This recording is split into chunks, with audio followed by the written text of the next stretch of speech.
My name's Dan from UK Bike Fit, and today I am changing over my pedal system, going from Shimano to Time pedals, and I just thought this would be a good opportunity to do a little how-to video on keeping your same cleat position when changing pedal systems, and I'm going to show you how I'm going to do that. If you've been liking the content that we've been putting out recently, don't forget to drop this video a little like and subscribe so you can make sure to catch the next ones. So the first step is to mark up your foot position in your shoes, and this is going to allow us to measure the cleat position using one of our tools in a minute. So the thing, or the point of the shoe that we want to measure is where the edge of your fifth metatarsal sits, and that is the bony bit on the outside of the foot that's almost like the knuckle of the little toe. So for me, you can find that bony bit here. I'm just going to stick a little sticker on it, just there. And then going to do the same on the other side.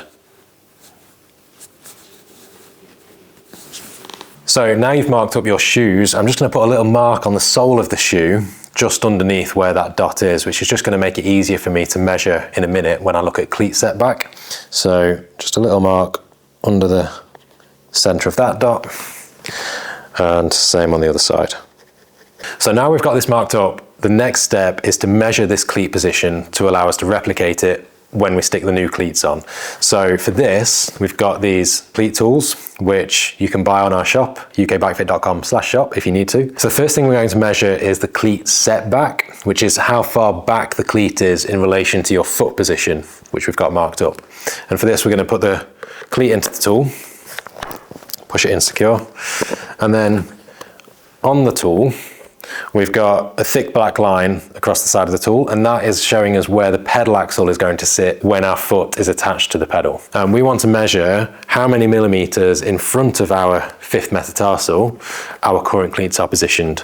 And for that, we can just count along these grid marks, and that'll tell us what we need to replicate with the new cleats. So on this right shoe, we've got 10 millimeters of difference, and we'll measure the same on the left. And on this shoe, we've also got 10 millimeters of difference. So once you've measured your cleat setback, you just need to make a note that some cleats allow for lateral adjustment as well. And you can see on Shimano's, they allow for a few millimeters left and right. And you just need to make a note of where those are if you're changing to another cleat that also allows for a lateral adjustment. Once you've done that, then you can move on to cleat rotation. So to measure your cleat rotation, we're going to go back to these tools again by plugging the cleat into the tool and then picking a fixed point on the heel cup to measure the grid lines in terms of rotation. Now I always use the center of the heel cup. That's a logical thing for me to choose, and it's very easy to do with these because they've got a nice lug on the bottom. But in reality, as long as you choose the same point on the heel cup when you're measuring with one cleat versus another, then your cleat position is going to match up. So on the right shoe, we're at 3 grid marks along, and then measure the same on the left, and we're at 2.5 on this one.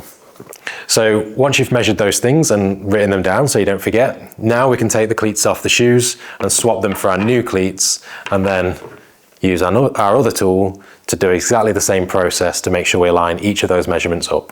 So now we've swapped over our cleat onto a Time cleat, and it's worth noting at this point that there are different tools or different cleat positioning tools for different cleat types. So we obviously used our Shimano one for our Shimano cleats.